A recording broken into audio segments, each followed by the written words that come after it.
Por tanto, hermanos, tenemos una obligación, pero no es la de vivir conforme a la naturaleza pecaminosa, porque si vosotros vivís conforme a ella, moriréis.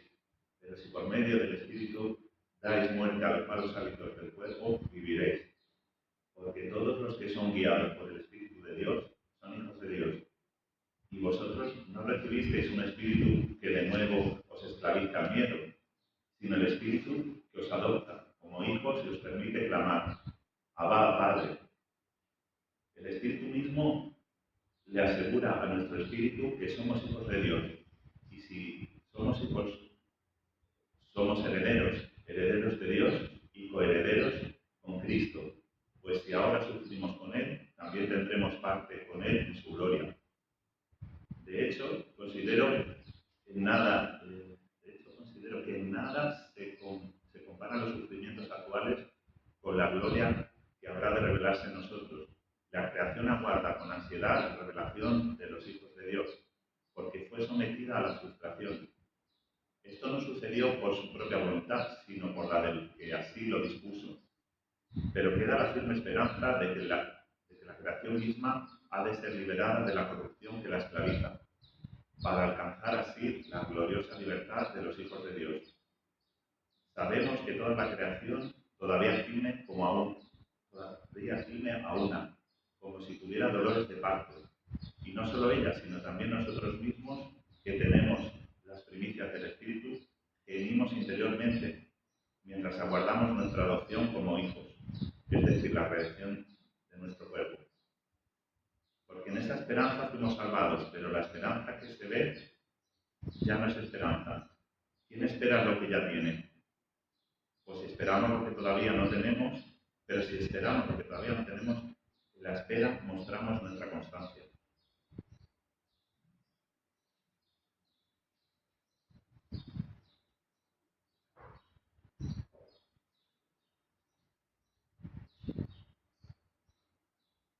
Esta semana, por correo electrónico, tuve una conversación con un hermano de otra iglesia, de otra provincia, creo que de las asambleas de hermanos, donde salían a reducir inquietudes que están en este mismo pasaje que propone el leccionario. Pasaje largo, nada más que voy a centrar en la parte final. Jesucristo es quien restablece, quien arregla la separación, la alienación entre esta existencia en la que vivimos, donde hay muerte, donde hay mal, hemos estado orando por situaciones de mal, hay enfermedad, hemos estado orando por situaciones de enfermedad, hay desastres naturales, ¿verdad? Como terremotos como el de Venezuela hace 2 semanas o 3, ¿no? Jesucristo es quien restablece esta existencia para transformarla, renovarla en lo que originalmente está llamada a ser. Transformada en cielos nuevos y tierra nueva, participando ya de la realidad de Dios. Esperanza, esa palabra importante que decía Sandra antes, ¿verdad? Y ojalá me esté explicando bien, porque esto es precioso, esto es profundo, valga la redundancia, es esperanzador, vaya. Este proceso, este cambio, en la misma naturaleza, esto es el escatón, de donde viene la palabra escatología.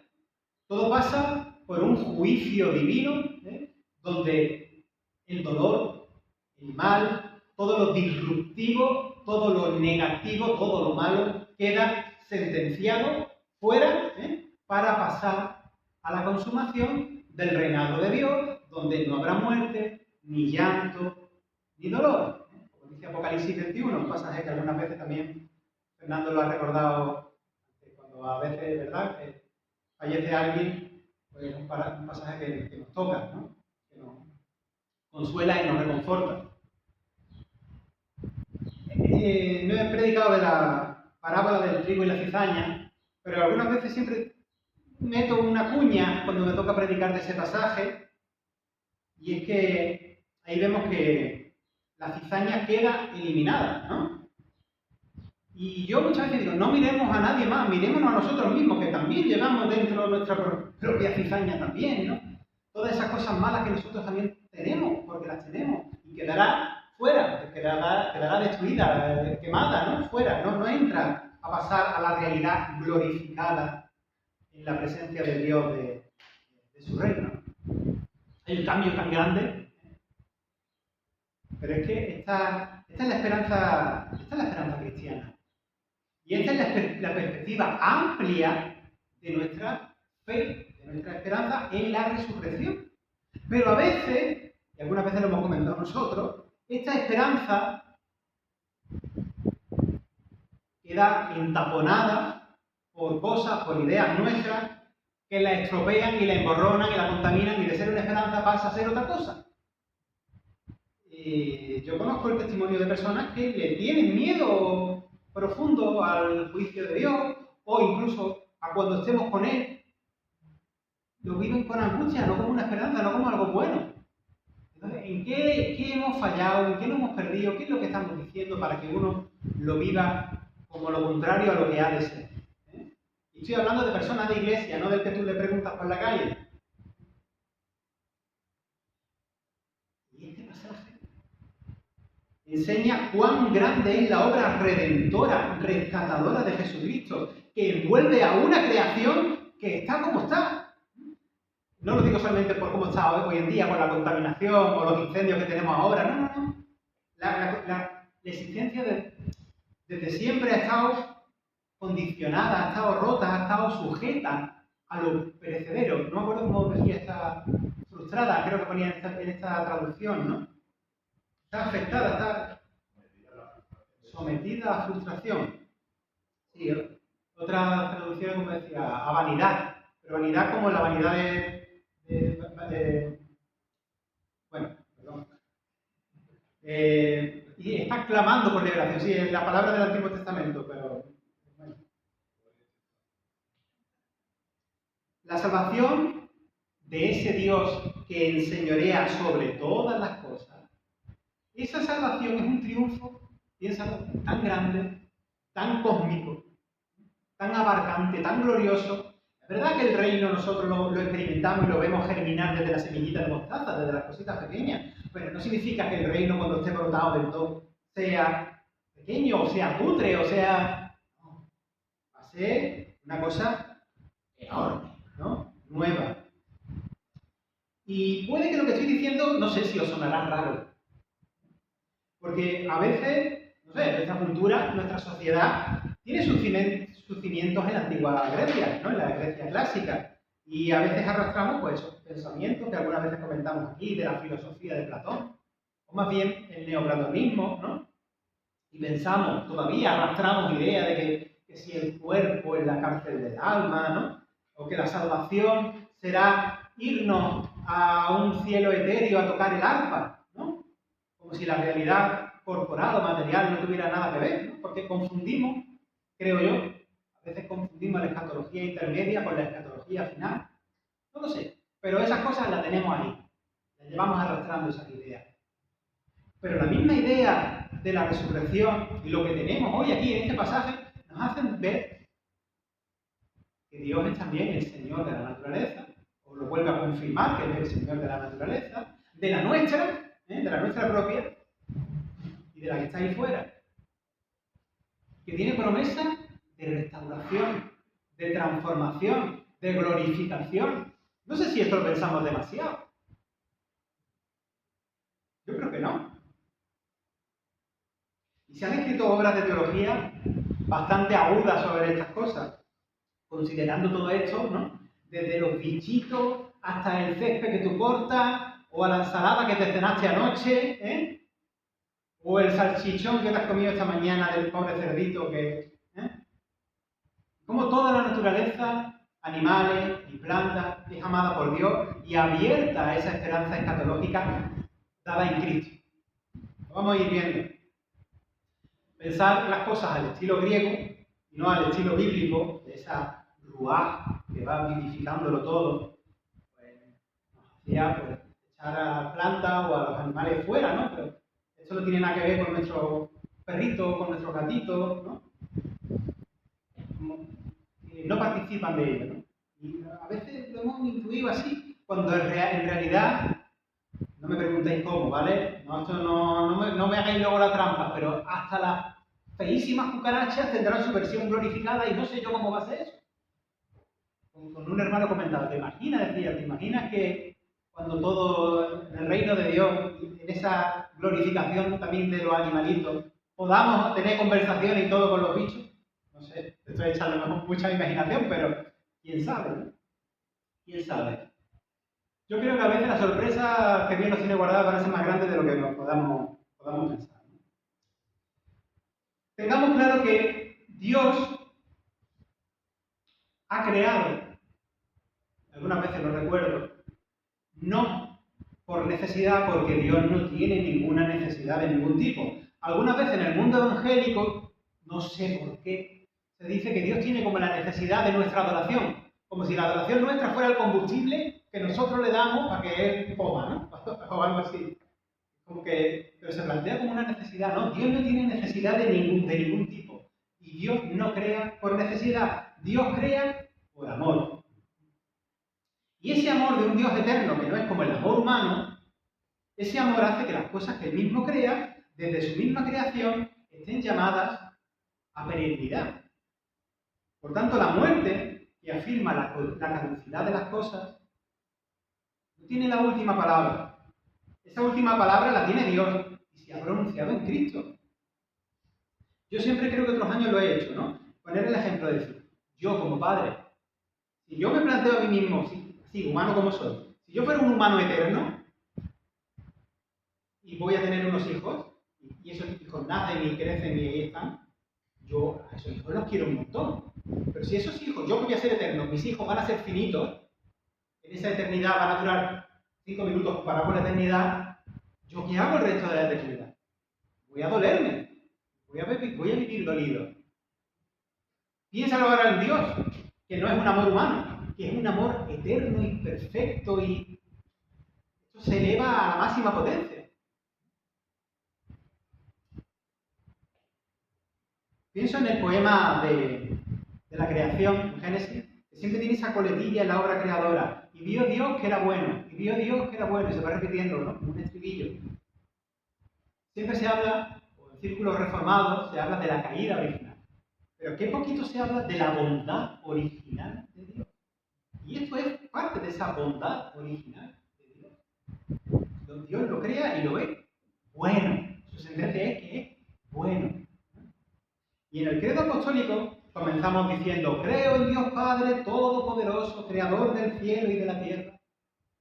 Alguna vez lo decimos de carretilla, pero ¿qué parece? A ver, ¿qué es lo que estamos diciendo? Y terminamos diciendo en el credo, creemos en el perdón de los pecados, la resurrección de la carne y la vida eterna. Y ese principio del credo y ese final del credo están relacionados. Porque ese principio de esa creación ha sido creado para ese final luego glorioso, ¿no? De la vida definitiva. El origen de la creación tiene un propósito más grande que este paréntesis en el que nosotros estamos viviendo. Dios ha creado el mundo por causa de la gracia, decía Calvá, se lo digo al teólogo que está allí en la última fila. Barth decía eso. La creación es el escenario donde Dios muestra su gracia. Aquí él hacía un guiño a Calvino y estiraba un poco más la frase. Esa gracia ya estaba dispuesta antes de todo para que todo pudiera ser llevado a la eternidad con Él.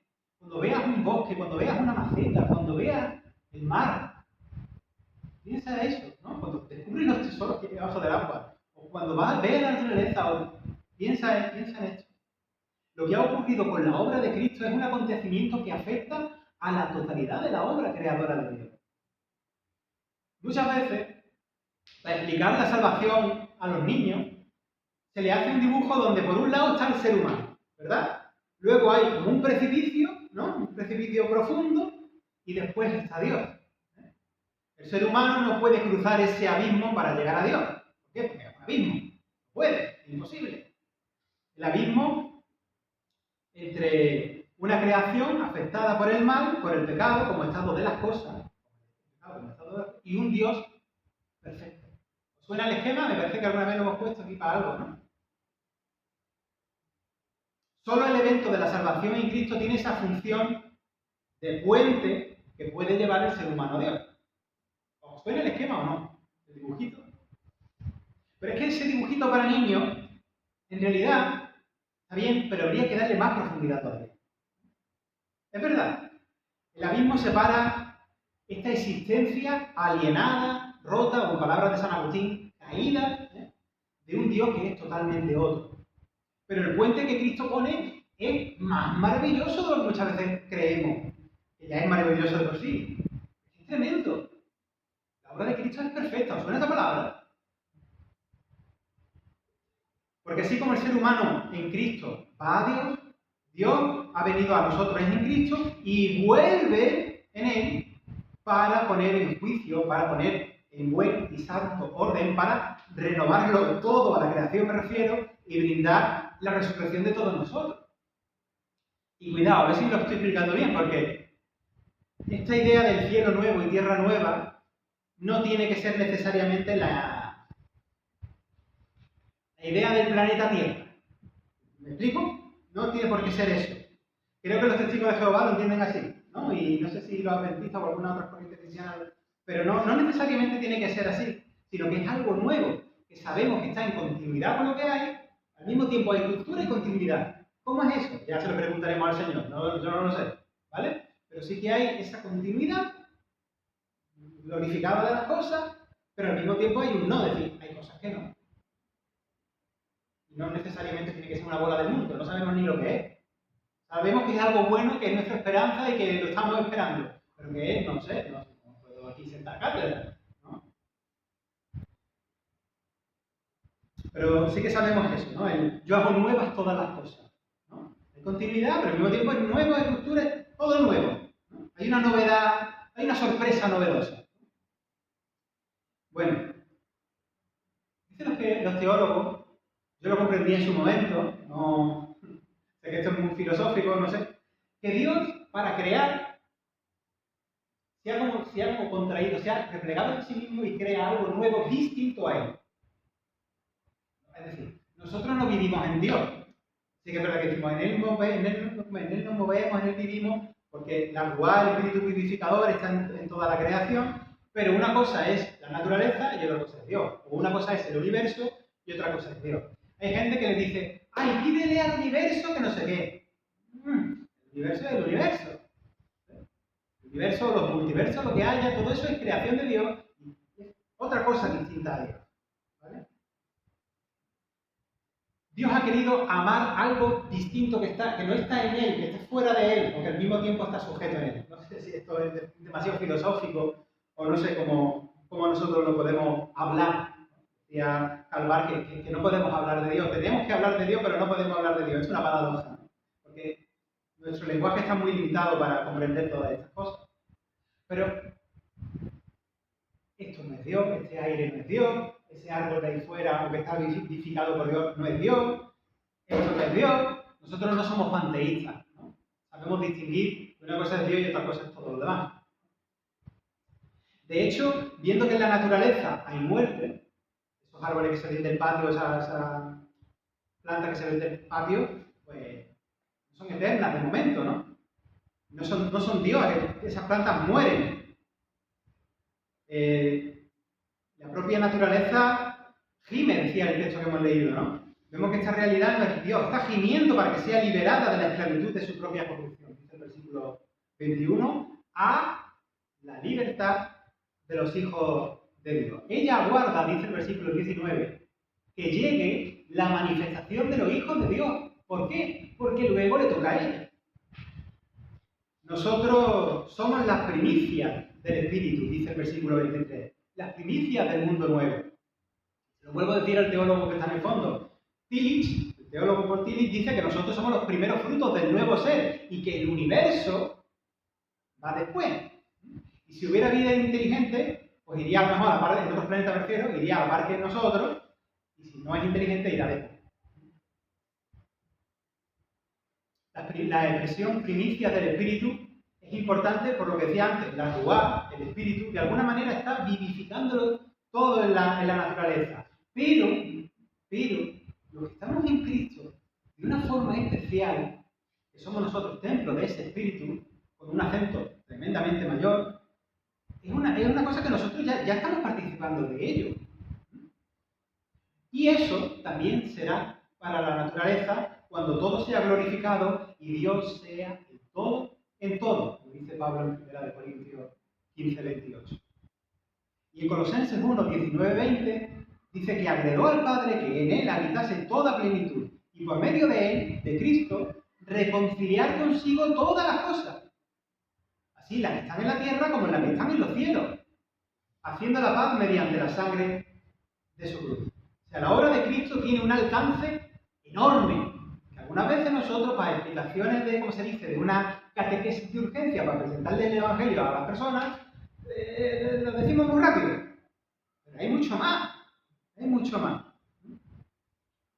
Y así podremos decir, como decía el profeta Isaías con ese vocabulario, con esas palabras tan bonitas, ¿no?, que podrá morar el lobo con el cordero, ¿no?, o el cabrito con el león. Todo esto tan...